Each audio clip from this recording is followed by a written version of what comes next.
मैं जब आपके बीच में आया हूं, निश्चित तौर पर हमने कुछ दिन पूर्व देश को कई झंझावातों से गुजरते हुए देखा। युद्ध के मुहाने पर पूरा देश जब था, कश्मीर सीमावर्ती जिले में, जिस जिले को देश के लोग अन्न का कटोरा कहते हैं, वतन परस्ती इस जिले के आम व्यक्तियों की परंपरा रही है। राजकुमार कार्यकर्ताओं से बात कर रहा हूं, जो दुनिया के सबसे बड़ी लोकतांत्रिक पार्टी भारतीय जनता पार्टी के पंच निष्ठाओं से बंधे हुए हैं। हम वो लोग हैं जिनको ये सिखाया जाता है कि आपके लिए राष्ट्र प्रथम है, नेशन फर्स्ट। हम उन पंच निष्ठाओं को लेकर पार्टी की सदस्यता ग्रहण की करते हैं, जहां सबसे पहले कहा जाता है कि राष्ट्र और राष्ट्रवाद के लिए सर्वस्व अर्पण करना ये एक सौभाग्य की बात होती है। सामाजिक सरोकारिता के साथ हमारी पार्टी का लंबा संबंध रहा है। कोरोना की विपक्षता आई थी, उस समय भी भारतीय जनता पार्टी ने एक बात कही थी, अब संतन ही सेवा है। और कितनी बड़ी सेवा आप सब लोगों ने किस किस प्रकार की सेवाएं देने का काम उस समय किया, ये यहाँ के सरहद के इलाके के लोग अच्छी तरह जानते हैं। अभी जब भारत और पाकिस्तान दोनों के बीच के अंदर तनाव पैदा हुआ, वतन परस्ती आप सब लोगों के दिलों में हिलोरे मारने लगी। 22 दिनों के अंदर इस देश ने उस घटना को भी देखा, पहलगाम, और पहलगाम भी कश्मीर का वो भाग। मैं आज एक लेख में पढ़ रहा था, 2024 के अंदर कश्मीर के अंदर देश भर से विदेश से 24 लाख लोग वहां की वादियों को देखने गए। 2025 में 35 लाख लोग गए। कश्मीर की जीडीपी बढ़ने लगी, कश्मीर चहकने लगा। और उसमें जिस प्रकार की कायराना घटना हुई, हमारे 27 निर्दोष पर्यटकों को धर्म को पूछ कर कलमा पढ़ना आता या नहीं आता, गोली मारी गई। आम 140 करोड़ देशवासियों के मन में गुस्सा भी था, दर्द भी था। पर 15 दिन का कमाल देखिए दुनिया के सबसे लोकप्रिय नेता का, नरेंद्र मोदी जी का, ईमान में जाकर आतंकवादियों के उस ठिकाने को, आतंकवादी की वो फैक्ट्री के रूप में काम करने वाले बरसों से लश्कर-ए-तैयबा जैसे मोहम्मद मुजाहिदीन के उन ठिकानों को नष्ट किया जहां से आतंकवाद की नर्सरी चला करती थी। इस अभियान में दुनिया ने हमारा सैन्य इतिहास को गौरवान्वित करने को करते हुए देखा। हमें गर्व है हमारी सेना पर। एक छोटे से कालखंड के अंदर, छोटे से युद्ध के समय में 100 से अधिक आतंकवादी मारे गए। आतंकवाद को सरपरस्ती देने वाले सेना के 40 पाक सेना के लोग मारे गए। और भारत ने बागपत पाक की ड्रोन और मिसाइल आ रहे थे, तिनके की तरह बिखर गए। हमारे भारत में S-400 सुदर्शन चक्र जो नया इक्विपमेंट जो भारत हमारे देश से निर्मित हुआ, भगवान कृष्ण के सुदर्शन चक्र की तरह चला। पाकिस्तान से जो भी ड्रोन आए, जो भी मिसाइल आई, वो नीचे नहीं आ पाई। और पाकिस्तान के एयरबेस को सबसे बड़ी क्षति हमारे हार्पी ड्रोन उस इक्विपमेंट ने की। पहली बार भारत ने दिखा दिया और देश के प्रधानमंत्री ने जब कहा कि अब वो समय चला गया जब टेरर और टोप साथ चलती थी, अब टेरर और टोप साथ नहीं चलेगी, टेरर और ट्रेड साथ नहीं चलेगा, खून और पानी साथ नहीं बहेगा। ऐसे समय के अंदर जब प्रधानमंत्री जी देश के नाम संबोधित करते हुए कहते हैं हमने युद्ध को स्थगित किया, हमने युद्ध को विराम नहीं दिया, आतंकवाद की कोई भी घटना अब देश के साथ युद्ध मानी जाएगी, ऐसे समय के अंदर हम कार्यकर्ता जो सरहदी जिलों में बैठे हैं हमारी कुछ जिम्मेवारियां बढ़ जाती हैं, क्योंकि हम नेशन फर्स्ट राष्ट्र प्रथम के उस सिद्धांत को मानने वाले लोग हैं। इसीलिए इसी प्रकार की बैठकों का आयोजन सब जगह पर हो रहा है। और मैं समझता हूं कि जो युद्ध चला 7 से 10 मई तक, उसमें कितनी बार कांग्रेस ने पाकिस्तान ने युद्ध विराम की बात कही थी। डीजीएमओ ने हमारे डीजीएमओ से संपर्क किया, पाकिस्तान का हरा उठा और युद्ध विराम हुआ, पर पाकिस्तान उसके बाद भी बाज नहीं आया। हम लोगों ने जिन बातों का जिक्र टीटी साहब ने किया, 1965 के युद्ध को भी देखा, 1971 को युद्ध को भी देखा, 1999 के युद्ध को भी देखा, पर इंडस वाटर ट्रीटी 1960 की वो इंडस वाटर ट्रीटी जिससे हमारे रावी, व्यास और सतलुज इन 3 नदियों को हिंदुस्तान में इनका पानी का उपयोग का अधिकार दिया। वर्ल्ड बैंक की मध्यस्थता से ये ट्रीटी हुई थी और सिंधु, चिनाब और झेलम इनको इनका पानी का उपयोग करने का अधिकार पाकिस्तान को दिया। उस समय हम बड़े भाई की भूमिका में थे। 1960 के अंदर 33 एमएफ पानी हिंदुस्तान को मिला इस सिंधु घाटी जल संधि में, और पाकिस्तान को 135 एमएफ पानी मिला। टीटी साहब ने जिक्र किया हम पाकिस्तान के साथ पहली बार नहीं लड़े। 47-48 में हमें कश्मीर पर जब पाकिस्तान की नजर थी उस समय हम लड़े, 65 में, 71 में, 99 में, पर कभी पानी रोकने की बात नहीं हुई। इंडस वाटर ट्रीटी पर कभी सवाल खड़ा नहीं हुआ। इसके दूरगामी परिणाम निकलेंगे। ये जो वाटर स्ट्राइक हुआ है, मैं समझता हूं आने वाले समय के अंदर, अभी मुझे निहाल चंद जी कह रहे थे, पानी की बात कह रहे थे, सिंचाई के पानी की तकलीफ की बात कह रहे थे, पर यह पानी जब रुकेगा, और देश के प्रधानमंत्री जी ने साफ तौर पर कह दिया पानी और लहू साथ नहीं बहेगा, तो सबसे ज्यादा फायदा अगर किसी को होगा तो हमारे हरीके से निकलने वाले उस इंदिरा गांधी नहर में जो 204 किलोमीटर की है, 10 जिलों की भाग्य रेखा है, ये पानी रुकेगा, निश्चित तौर पर रुकेगा, तो इस पानी का फायदा सबसे ज्यादा किसी को होगा, सिंचाई की दृष्टि से, पेयजल की दृष्टि से, तो इस सरहदी जिले को होगा। मैं आपसे एक निवेदन करने के लिए आया हूं कि जब हमारा संविधान बन रहा था तो संविधान में मौलिक अधिकारों की बात थी। उस संविधान के अंदर मौलिक अधिकारों के साथ हमारे मूल कर्तव्यों की बात भी हुई।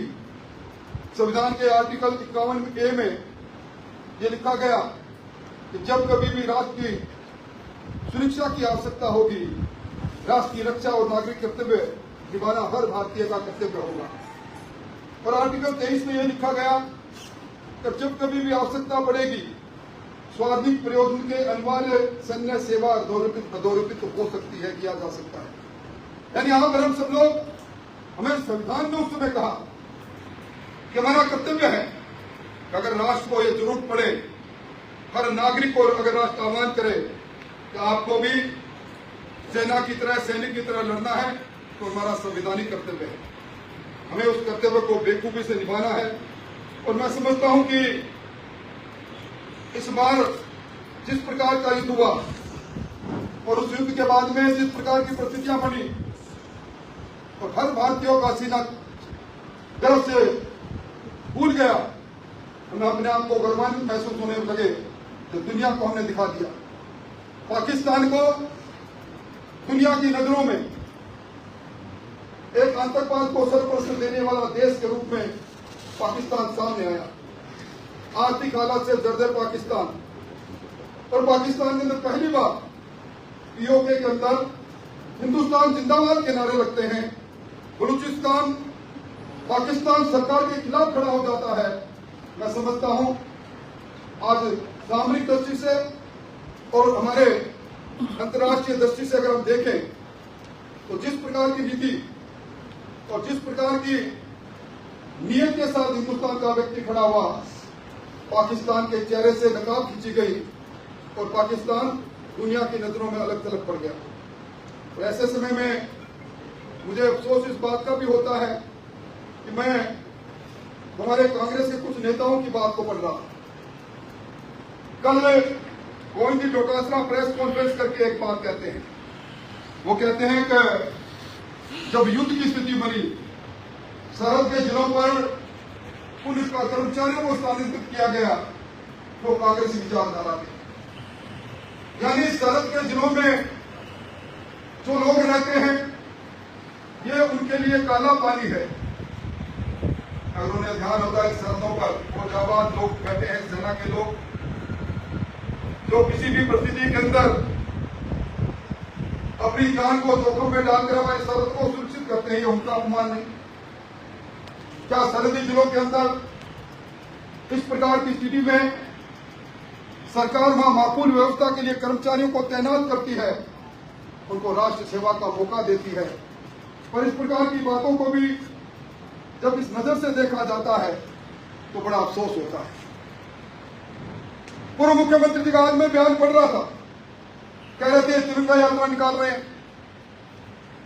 तिरंगा यात्रा एक तरह से डैमेज कंट्रोल करने की बात कह रही है। जब मैं तिरंगा की बात कह रहा था तो मुझे फिर संविधान के अंदर जो संविधान के आर्टिकल 51A के अंदर 11 मौलिक कर्तव्य है, उसमें पहला कर्तव्य है कि संविधान, राष्ट्र ध्वज और राष्ट्रगान का मैं सम्मान करूंगा। हमें संविधान में जो कर्तव्य हमें बताया गया है, हम अगर वो कर्तव्य करते हैं तिरंगा यात्रा के माध्यम से, हमें हमारे ध्वज को हाथ में उठाकर भारत माता की जय जयकार का नारा लगाते हैं, हमारी सेना के शौर्य को हम सलाम करते हैं। मैं समझता हूं ऐसे समय में इन नजरों से इन तिरंगा यात्रा को देखना भी उचित नहीं। कांग्रेस के नेता, छत्तीसगढ़ के पूर्व मुख्यमंत्री भूपेश बघेल जी, सचिन पायलट जी और कई अनेक नेता ये कह रहे थे कि इस पूरे युद्ध विराम के अंदर अमेरिका के राष्ट्रपति डोनाल्ड ट्रंप का वो ट्वीट कि दोनों देशों के अंदर सहमति होगी, युद्ध विराम होगा, वो कौन होते हैं पंचायती करने वाले। यानी उनके नजरों में अमेरिका के राष्ट्रपति जो बोलते हैं उनमें तो सत्यता है, और हमारे प्रधानमंत्री जब कहते हैं बीजीएमओ की बैठक में कांग्रेस ने कई बार गुहार लगाई, कांग्रेस ने कई बार कहा हमें युद्ध विराम चाहते हैं, और पाकिस्तान ने कई बार कहा हमें युद्ध विराम चाहते हैं, हम युद्ध नहीं चाहते। दुर्भाग्य देखिए आप, अमेरिका के राष्ट्रपति पर विश्वास इन नेताओं को अपने देश के प्रधानमंत्री पर नहीं। इस प्रकार की विचारधारा निश्चित तौर पर मैं समझता हूं ऐसे समय के अंदर हमें सब विचारधाराओं के लोगों को साथ लेकर, चाहे वो किसी पार्टी के लोग हों, ये राष्ट्र धर्म के निर्माण का समय है। क्यों तिरंगा यात्रा निकालना चाहते हैं हम, क्यों तिरंगा यात्रा निकाल रहे हैं, इसके पीछे अगर कोई हेतु है तो एक ही हेतु है कि आज इस हिंदुस्तान का बच्चा बच्चा अपने राष्ट्र के लिए और राष्ट्र में किसी भी प्रकार की आने वाली परिस्थितियों के लिए राष्ट्र धर्म के साथ, सेना के सहयोग के लिए, प्रशासन के सहयोग के लिए आने वाली स्थिति के अंदर सामाजिक सारिकात्मता को मजबूत करने के लिए साथ जुटे। इसकी बहुत बड़ी महती आवश्यकता है, और मैं समझता हूं इस बार जो मोदी जी ने डॉक्ट्रिन दिया, वैश्विक मंचों पर पाकिस्तान की आलोचना हमारे सामने है, और जब उन्होंने कह दिया हर आतंकवाद की घटना देश के साथ युद्ध होगा, युद्ध मानी जाएगी, हमने वो समय भी देखा जब सरहद पर हमारे सैनिक सोए हुए थे, आतंकवादियों ने हमला किया, एक सैनिक का सिर काट के ले गए, सैनिक की वीरांगना दिल्ली में जंतर मंतर पर जाकर आमरण अनशन पर बैठ गई। 7 दिन हिंदुस्तान की संसद ठप रही और तत्कालीन प्रधानमंत्री जी बोले नहीं। और एक समय हमने ये भी देखा है, घटना हुई, पूरी की घटना हुई, सर्जिकल स्ट्राइक के रूप में उन ठिकानों को नष्ट करने का काम हुआ। पहलगांव की घटना के अंदर 120 किलोमीटर से भी आगे हमारी सेना की मिसाइलें गई। मैं समझता हूं कि आज हमारे सैन्य बल ने दिखा दिया। और पहली बार जो सेना के पास हथियार थे, वो हथियार हिंदुस्तान से निर्मित हथियार थे। हिंदुस्तान की ताकत दिखा दी। दुनिया के अंदर चौथा सैन्य बल हिंदुस्तान के पास है। दुनिया के अंदर सबसे लोकप्रिय नेता हिंदुस्तान के पास है। और इस बार जिस प्रकार की कार्रवाई हुई, मैं समझता हूं कि प्रधानमंत्री जी का उद्बोधन हमने राष्ट्र के नाम सुना था। गोली की जगह गोला आएगा। हमारी बहनों के सिंदूर को मिटाया। ऑपरेशन सिंदूर ने एक बार सिद्ध कर दिया कि हमारी बहनों का सिंदूर व्यर्थ नहीं जाएगा। एक एक हिंदुस्तानियों की कीमत उन आतंकवादियों से एक से हिसाब लिया जाएगा। और सारी घटनाएं हमारे सामने हैं। इसलिए हमारे सब का कर्तव्य है, हम सब लोग उस राष्ट्रवाद से जुड़े हुए उस दल से जुड़े हैं। हम कोई वोट लेने वाली राजनीतिक पार्टी अकेले वोट की बात नहीं करते। हम समाज के हर दुख दर्द के साथ सरोकारिता से काम करते हैं। हम राष्ट्र के जरूरत पड़ने पर एक व्यक्ति सेना का मनोबल बढ़ाने से लेकर जिस प्रकार की गतिविधियों में आवश्यकता होती है उस गतिविधियों में भाग लेकर अपने धर्म को पूरा करने वाले लोग हैं। ये सरहदी इलाका है और आज तक जब कभी भी युद्ध हुआ, यहाँ के लोगों ने जिस प्रकार की जाबाजी दिखाई, राष्ट्रवाद दिखाया, मैं समझता हूँ इतिहास में सेनाओं के नाम बहुत सी चीजें लिखी जाती है। पर सेनाओं के साथ साथ सरहदों पर रहने वाले वो नागरिक जो अत्यंत कष्ट में रहते हुए भी सेना के साथ मनोबल के साथ खड़े रहते हैं। जब अखबारों में पढ़ते हैं हमें अपने गांव में सरहद से चाहे हम 2 किलोमीटर दूर बैठे हैं, हम गांव से हटेंगे नहीं, हमारी फौज के साथ रहेंगे, उनकी जरूरतों को पूरा करेंगे, मनोबल के साथ आगे बढ़ेंगे। तो लगता है हिंदुस्तान का व्यक्ति जिगर के अंदर बारूद लेकर पैदा होता है। वतन पर मर मिटना हमारी परंपराएं रही है और इसी परंपरा के अनुरूप आज हम सब कार्यकर्ताओं को उन सैन्य बल को धन्यवाद देना है। हमें उन्हें ताकतों को जिन्होंने हमारे नापाक इरादों से इस हिंदुस्तान की तरफ देखने की कोशिश की, उनको तो जवाब मिला है। उस जवाब के अंदर हमारी भावनाएं साथ रहे, हम भी उनके साथ रहे। इसी प्रकार की बात को अपने सबको कहना। तिरंगा यात्रा इसका जिक्र किया गया, तारीख आप निश्चित करेंगे। तिरंगा यात्रा जिला मुख्यालय के अंदर जो हो उसका भव्य रूप होना चाहिए। उसमें हमें सिर्फ अपने राजनीतिक दल तक नहीं, हमें सामाजिक संगठनों के साथ, उन एनजीओ के साथ, उन सबको एक साथ जोड़ना है। कोई व्यक्ति ऐसा नहीं हो, इसमें कोई पार्टी नहीं, हमारी पार्टी का झंडा नहीं, हमारी पार्टी का नारा नहीं, प्रधानमंत्री जी के अलावा किसी नेता की फोटो नहीं, हाथ में तिरंगा। जिस तरह मैंने कहा तिरंगा का सम्मान करना हमारा संवैधानिक कर्तव्य है। उस कर्तव्य को हम सब लोगों को निर्वहन करना है। मैं समझता हूँ योजना आप बनाएंगे, योजना के साथ आमजन को आप जोड़ने का काम करेंगे। जिस प्रकार प्रधानमंत्री जी ने कहा अभी तो युद्ध स्थगित हुआ है, युद्ध विराम नहीं, पाकिस्तान अगर अपनी हरकतों से बाज नहीं आएगा फिर उसको करारा जवाब मिलेगा। इस बार उसके एयरबेस समाप्त हुए हैं। इस बार पाकिस्तान के अंदर आतंकवाद का की वो फैक्ट्री बंद हुई है। आने वाले समय में अगर जरूरत पड़ी उससे भी कड़ी कार्रवाई होगी।